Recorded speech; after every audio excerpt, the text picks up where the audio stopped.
Estamos con el Padre Carlos Rosell de Almeida, párroco de Nuestra Señora de Divina Misericordia de Surco y doctor en Sagrada Teología por la Universidad de Navarra de España, con su tesis Escatología Ortodoxa.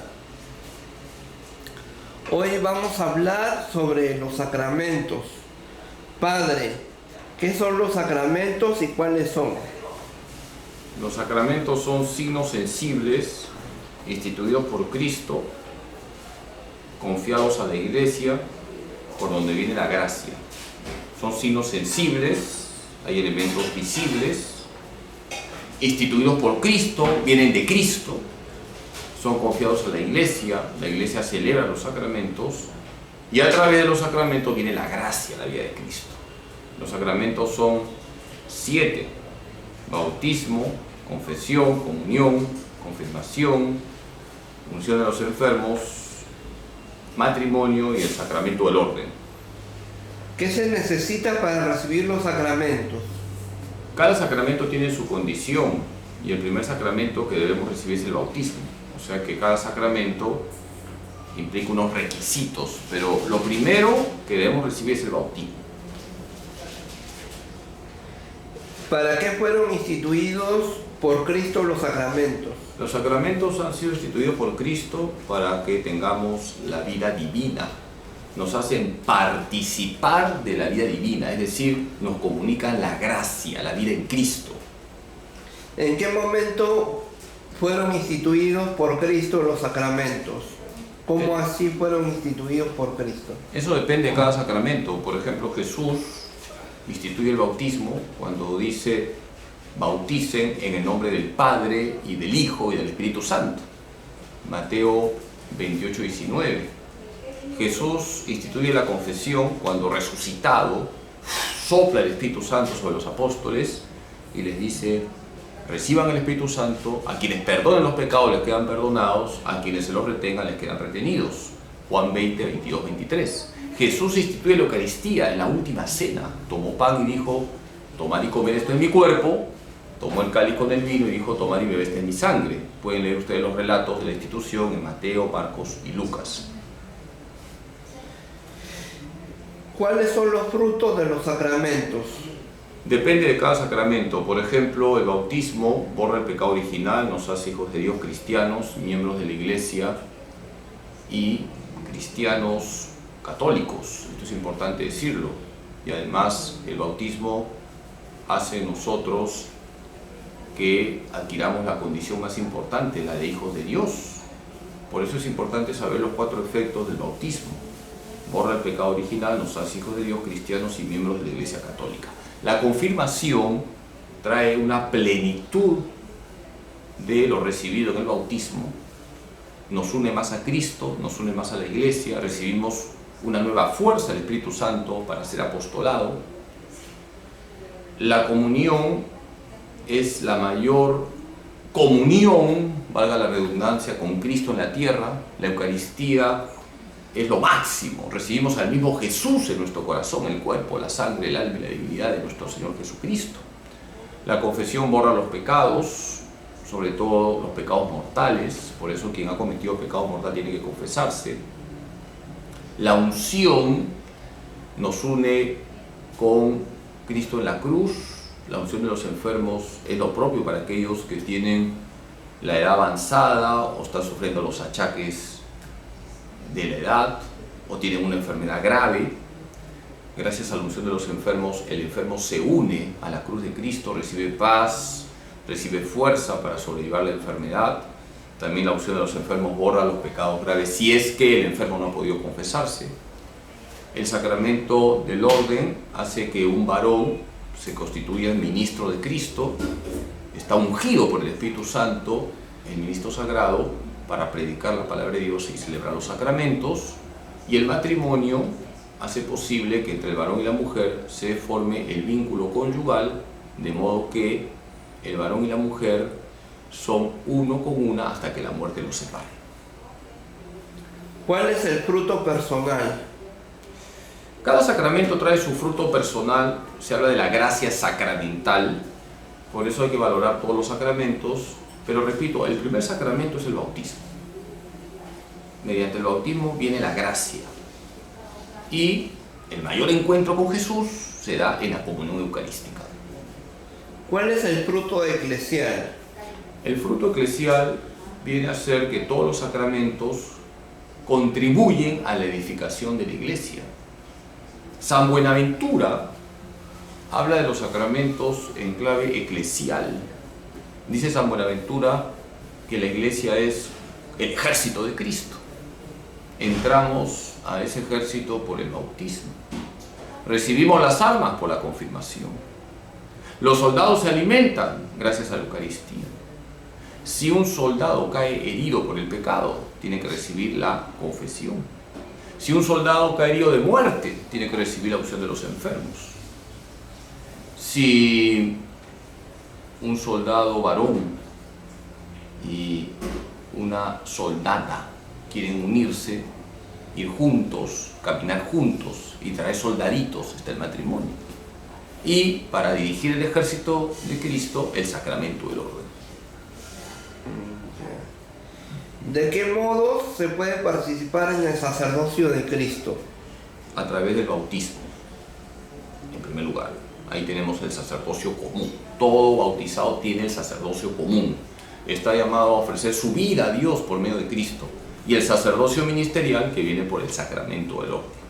El sacerdocio ministerial lleva a que un varón que ha recibido el sacramento del orden celebre con autoridad los sacramentos, preside la celebración de los sacramentos, es ministro de Cristo y predica con autoridad la palabra de Dios. ¿Cuáles son los elementos importantes de la celebración sacramental? Hay que mantener siempre el signo sacramental, ¿no? El signo sacramental está formado por la materia y la forma. La materia es el elemento visible, son todos los elementos materiales y también los gestos, los actos, y la forma son las palabras. Por ejemplo, en el bautismo la materia es el agua que se derrama 3 veces sobre la cabeza de la criatura, y la forma son las palabras: yo te bautizo en el nombre del Padre y del Hijo y del Espíritu Santo. ¿Son importantes el canto y la música en la celebración? Tienen su labor y tienen su función, pero no es lo esencial. Lo esencial es que se respete el signo sacramental. La música, el canto ensalza la celebración, pero no es lo más esencial. ¿Son importantes las imágenes sagradas?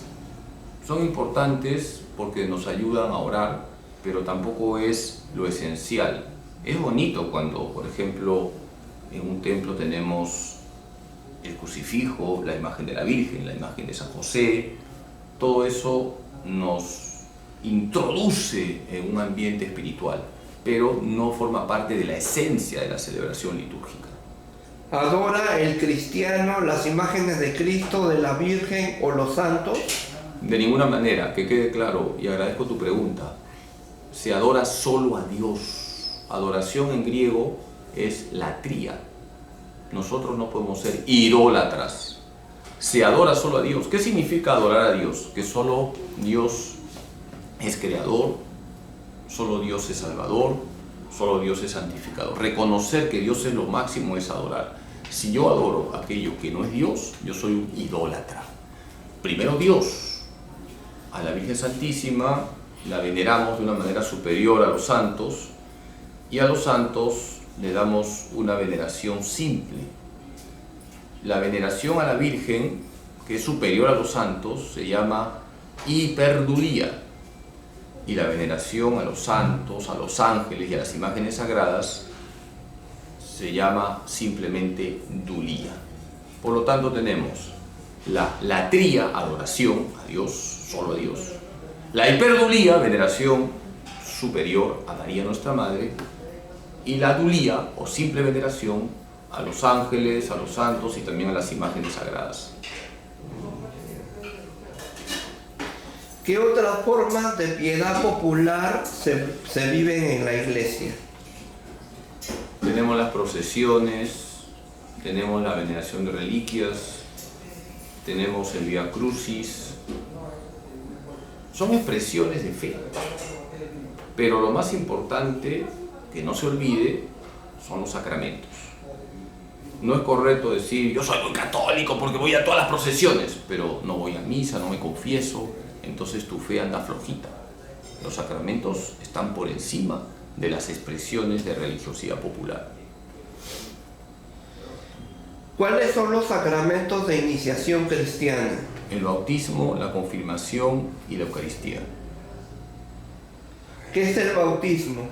Es el primer sacramento, es el sacramento por el cual nos incorporamos a Cristo, se nos borra el pecado original, nos convertimos en hijos de Dios cristianos y miembros de la Iglesia Católica. ¿Cuándo instituyó Cristo el bautismo? Cuando dijo, bauticen en el nombre del Padre y del Hijo y del Espíritu Santo. Mateo 28, 19. ¿Cuáles son los efectos del bautismo? Ya los he dicho, se borra el pecado original, nos hace hijos de Dios cristianos y miembros de la Iglesia Católica. ¿En qué consiste el rito del bautismo? El rito del bautismo es muy expresivo.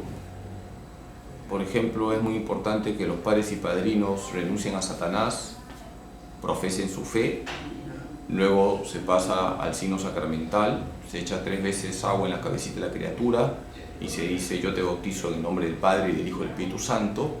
Luego se le echa el crisma, que es el aceite bendecido por el obispo, aquí en la cabecita como señal de que ese niño está ungido.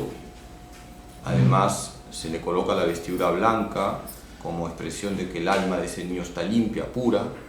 Se hace el rito de la luz, porque ese niño está comenzando a vivir en la luz, no en la oscuridad. Y también está el rito del éfeta. El éfeta se hace como expresión de que el niño tiene que escuchar la voz de Dios y hablar con Dios.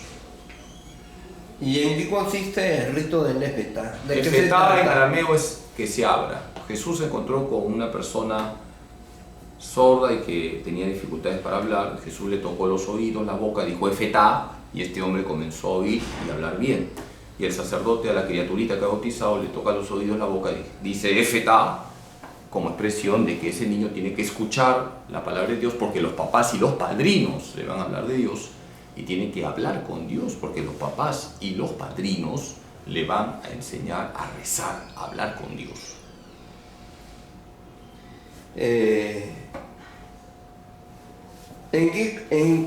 ¿Puede recibirse el bautismo varias veces? No, una sola vez, porque hay sacramentos que imprimen carácter, que traen un sello indeleble en el alma. El bautismo, la confirmación y el sacramento del orden solo se reciben una sola vez en la vida. ¿Se puede salvar a alguien sin bautismo? Bueno, Dios tiene caminos que nosotros desconocemos para llevar a todos a la salvación, pero lo ordinario es a través del bautismo, que es el primer sacramento, es lo ordinario. Dios tiene otros caminos, por supuesto, Dios es Dios, pero en la iglesia tenemos los medios ordinarios para irnos al cielo. ¿Que Dios puede abrir otros caminos? Por supuesto, pero podemos decir que los católicos lo tenemos más fácil, porque Jesús ha dicho, el que crea y se bautice se salvará. Entonces, valoremos lo que tenemos. ¿Qué es la confirmación? Es el sacramento que trae la plenitud de lo recibido en el bautismo, confirma nuestra fe y plenifica, como ya lo he dicho, la gracia recibida en el bautismo. ¿Cuáles son los efectos de la confirmación? Nos une más a Cristo, nos une más a la Iglesia, trae la plenitud de los dones del Espíritu Santo, nos da fuerza para hacer apostolado, como se decía antes y se puede decir ahora, nos hace soldados de Cristo. El Espíritu Santo viene con toda su fuerza para que no tengamos miedo de hablar de Jesús. ¿Imprime la confirmación carácter en el alma? Sí, por eso se recibe una sola vez en la vida. ¿Cuál es el rito esencial de la confirmación? Es la imposición de manos y la unción con el crisma en la frente, con estas palabras: recibe por esta señal el don del Espíritu Santo. ¿Qué se requiere para recibir la confirmación? Estar bautizado, estar en gracia de Dios. Bautizado y estar en gracia de Dios. ¿Quién administra la confirmación? El obispo, pero puede delegar a un sacerdote. Este pecador muchas veces ha confirmado porque ha recibido la delegación del obispo. ¿Qué relación hay entre la Eucaristía y la Iglesia? Mira, te respondo con una expresión muy bonita. La Iglesia vive de la Eucaristía.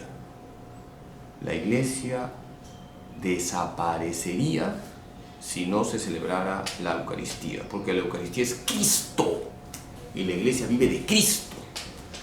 La Eucaristía es el sacramentum sacramentorum, sacramento de los sacramentos. Por lo tanto, los 7 sacramentos son importantes, pero lo máximo es la Eucaristía. ¿Por qué es lo máximo? ¿Cuál es la experiencia que se vive en cada Eucaristía? Tú mismo vas a responder porque estás inspirado hoy día. Ya desde hace varias semanas estás haciendo buenas preguntas. Parece que estás tomando tu agua de manzana. Mira, te pregunto, ¿la Eucaristía es algo o es alguien? Algo. No, pues hermano, 0 en catecismo. ¿La Eucaristía es algo o es alguien? Alguien. Es alguien. ¿Quién es? Jesús. El cuerpo de Cristo. Entonces, Jesús es lo máximo. Si no hay Eucaristía, no está Jesús con nosotros. La máxima presencia de Jesús en la tierra es la presencia eucarística. Sin Jesús somos nada. Por lo tanto, valoremos la Eucaristía. Cuando se da la comunión, no se está repartiendo galletas. Se está repartiendo el cuerpo, la sangre, el alma y la divinidad de nuestro Señor Jesucristo. La Iglesia vive de la Eucaristía. ¿Y por qué tiene la hostia esa textura, esa masa propia de las biscotelas? Las biscotelas, la verdad que yo no soy mucho de dulce. ¿En qué consiste esa masa, esa textura? La hostia tiene que ser preparada como un pan de trigo, pan ácimo, por eso es así, pan ácimo, ¿no? Entonces tiene una forma de preparación y por eso tiene ese sabor. La hostia no puede tener dulces o colorantes. Tiene que respetarse la materia del sacramento. La materia es pan de trigo y vino de la vid.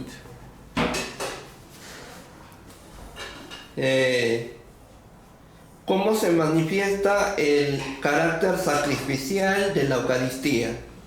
Buena pregunta. La misa es sacrificio, presencia y comunión. Y hay que unir estas 3 palabras para hablar de la misa.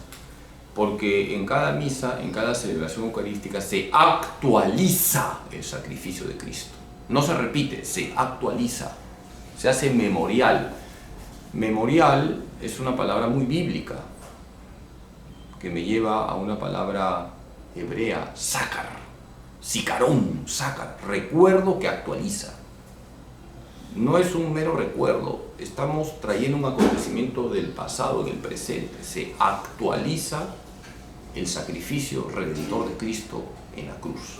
¿Y cuál es el sacrificio de Cristo? El que se realizó en el Calvario. Por eso cada vez que tú vas a misa es como que fueses al Calvario. ¿Y en qué consiste esa actualización? ¿Es una actualización virtual, cibernética, computarizada? ¿O es una actualización divina, eucarística, espiritual? Es una actualización misteriosa que no tiene nada que ver con lo virtual, con las o lo computadoras. tecnológico. Dios es el Señor del tiempo. Cristo muerto y resucitado, el misterio pascual supera el espacio y el tiempo, por eso puede actualizarse en cualquier momento. Entonces es una actualización realizada por el poder de Dios y se llama actualización sacramental. ¿Cuáles son las condiciones para comulgar? Buena pregunta.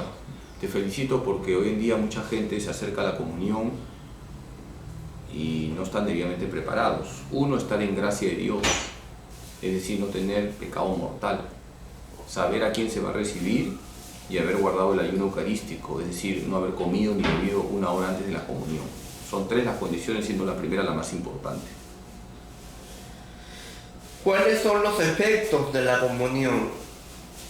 Es la mayor comunión con Jesús, nos une a la iglesia, es decir, nos une a los hermanos, da fuerzas para luchar contra el pecado, es un impulso a la caridad y es alimento de vida eterna. Jesús ha dicho, quien come mi carne y bebe mi sangre tiene vida eterna, y yo le resucitaré en el último día. Juan 6:54.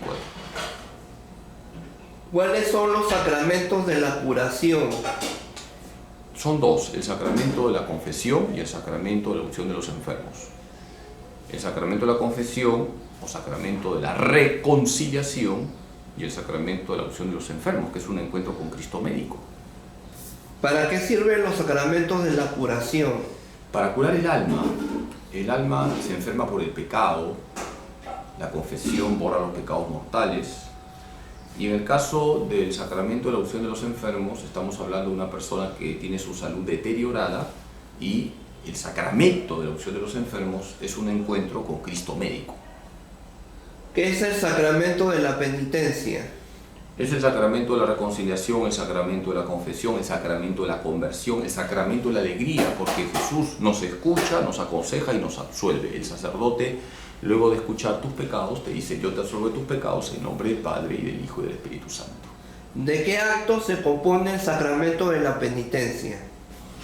Tenemos los actos del penitente y los actos del ministro. Actos del penitente. El penitente tiene que hacer examen de conciencia, debe tener dolor de corazón, confesión de boca, decir los pecados con claridad, de forma completa, no callar nada. Ningún pecado mortal se puede callar. Una cosa es que te olvides y otra que te calles por vergüenza. Eso está mal. Si una persona se calla en pecado grave por vergüenza, no vale la confesión. Y tenemos también la satisfacción de obra, porque una vez que uno se ha confesado hay que cumplir la penitencia. Y los actos del ministro consisten en dar la absolución al penitente. ¿Qué son las indulgencias? Las indulgencias son regalos que nos da la Iglesia para purificarnos o aplicarlas a los difuntos. Si la purificación es total, se llama indulgencia plenaria. Si la purificación es parcial, se llama indulgencia parcial. Entonces la Iglesia, que es madre, quiere que te vayas al cielo. Y para irte al cielo, tu alma tiene que estar totalmente limpia. Y esa purificación que te regala la Iglesia se llama indulgencia. ¿Cuál es la historia de la indulgencia en los primeros años de la Iglesia Católica en el Vaticano? Allá por la Edad Media. Esto daría para otro tema, ¿no? Así te lo voy a decir muy breve. Pero breve. La Iglesia tiene la potestad dada por Cristo para establecer normativas, de modo que esas normativas ayuden a los fieles a alcanzar el cielo. Entonces, las indulgencias han brotado de la Iglesia como esa preocupación que tiene la Iglesia de que todos los fieles se salven. Y las indulgencias comenzaron a aparecer cuando se comenzaron a construir iglesias, basílicas, templos, y se necesitaba ayuda. Entonces, una forma de suscitar la ayuda para construir templos era pedir a los fieles su colaboración, limosnas, y se ofrecían las indulgencias como una forma también de bendecir a esos fieles que contribuían a la construcción de las iglesias. ¿Qué es la unción de los enfermos? Es el sacramento destinado a aquellos que sufren corporalmente, enfermos con enfermedades de cierta gravedad o personas de edad avanzada. Es un encuentro con Cristo médico, en definitiva. ¿Por qué Cristo médico? ¿Dónde aprendió Cristo medicina? Es que Cristo es el médico con minúsculas, el que sana el cuerpo y sana el alma. Acuérdate del pasaje del paralítico. ¿Te acuerdas cuando bajan a un paralítico del techo porque no había sitio para meterlo por la puerta? Estaba todo lleno, sus amigos lo llevan al techo, hacen un hueco y lo bajan, el hombre está en una camilla, y Jesús, ¿qué le dice en primer lugar? ¿Te acuerdas? Hijo, tus pecados te son perdonados. Y luego le dice: levántate, toma tu camilla y anda. Jesús le sanó el alma, Jesús le sanó el cuerpo. Por cierto, vamos a dar un testimonio. Tu abuelita Gela, ¿qué pasó? ¿Te acuerdas que viniste para que le dé la unción de enfermos? Sí. Ya. Estaba mal, ¿sí o no? Sí. Estaba muy mal, ¿sí o no? Sí. Ya. Fui hasta el hospital militar. ¿Te acuerdas, no? Sí. Ya no me reconoció, la absolví, le di la unción. ¿Qué pasó con ella? Se recuperó. ¿No ves? No por mía, cuidado. Yo Ya. soy un pecador. por Jesucristo, hermano, que actuó. Me he sorprendido ver a tu abuelita cuando te visité tomando su desayuno ahí contigo. Luego vino aquí al santuario, a la misa del Jueves Santo. Sí, después el lavatorio de pies, la última cena. Entonces fíjate, tú eres testigo de lo que hace el sacramento de los enfermos. Lo único que te digo, la próxima buscas al padre Quique, que está a 3 cuadras de tu casa. No, padre, usted es lo máximo. No, mira, no puedes estar aferrado al padre Carlos, hermano. ¿Qué pasa si se moría? Ya pues, padre. Ya, bueno. ¿Cuáles son los sacramentos al servicio de la comunidad? Bueno, veo que te has preparado y te felicito porque esa pregunta es técnica. Sacramentos al servicio de la comunidad. 2. El matrimonio y el sacramento del orden. ¿Por qué? Porque el matrimonio es fundamento de la familia y la familia es célula básica de la comunidad, de la sociedad. Cuidar los matrimonios es cuidar la familia es cuidar la sociedad. Y necesitamos matrimonios santos. Y el sacramento del orden, porque el sacerdote está para servir a la comunidad, servir al pueblo de Dios, servir a la iglesia. Por eso hay que rezar por los sacerdotes todos los días. Muy bien, doctor. ¿Qué es el sacramento del orden sagrado? ¿Cómo se discierne? A ver, hijo, el sacramento del orden hace posible que un varón bautizado que tiene vocación reciba la consagración para actuar in persona Christi, es decir, para ser ministro de Cristo, ministro sagrado, celebrando los sacramentos y predicando con autoridad la palabra de Dios. ¿Qué es un carisma? Carisma viene de charis, que significa gracia. Los carismas son gracias, regalos del Espíritu Santo que edifican a la iglesia, que enriquecen a la iglesia, que embellecen a la iglesia. ¿Qué es el sacramento del matrimonio? Es el sacramento por el cual un varón y una mujer reciben la bendición de Dios, formándose entre ellos el vínculo conyugal, de tal manera que son uno con uno hasta que la muerte los separe. En el matrimonio cristiano, ese vínculo conyugal es un vínculo sagrado que refleja la unión entre Cristo esposo y la iglesia esposa. Muy bien, doctor. La última, ¿qué es la nulidad matrimonial en el ámbito religioso? La nulidad matrimonial dentro de la Iglesia Católica. Ya, agradezco tu pregunta, porque en primer lugar, un matrimonio que se ha realizado correctamente, que se ha celebrado correctamente, ya no puede ser anulado. Ya, o sea que no hay divorcio.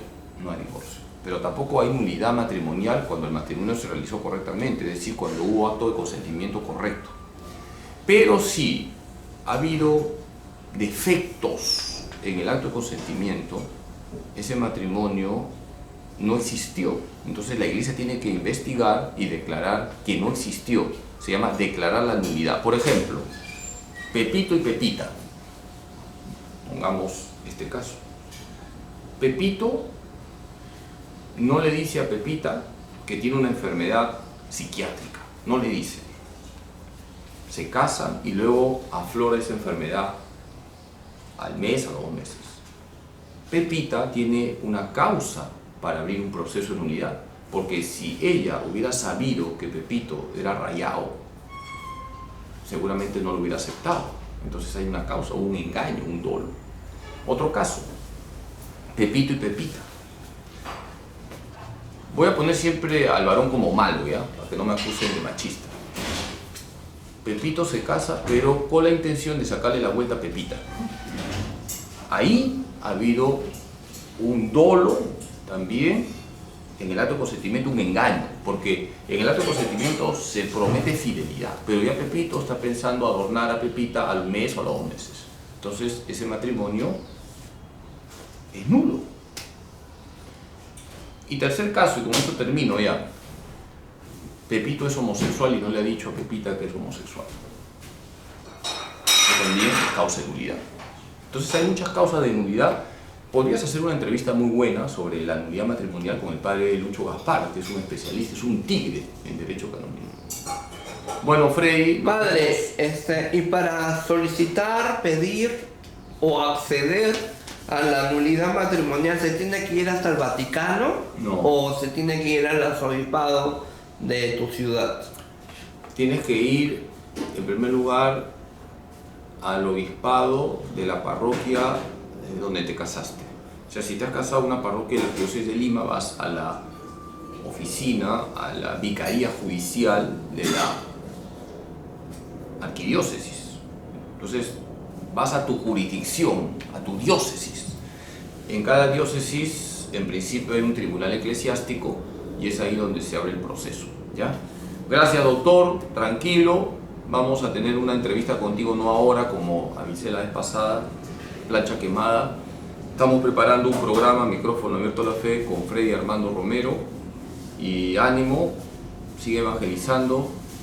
Veo que te estás preparando, que estás leyendo el catecismo, lo cual me agrada bastante. Y te has ganado hoy día el panetón. Muy bien. Con el yogur, con que el Dios yogur. Todopoderoso te bendiga en nombre del Padre, y del Hijo y del Espíritu Santo.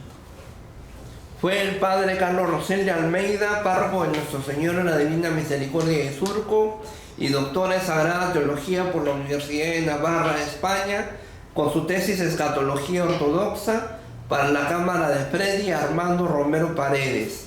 No se pierda el correo mariano, su boletín informativo de la Arquidiócesis de Lima a cargo de Monseñor José Ignacio Alemán y Grau. También no se pierdan los programas radiales del padre Carlos Rosel de Almeida, confirmando nuestra fe los martes a las 10 de la mañana por Radio María Perú.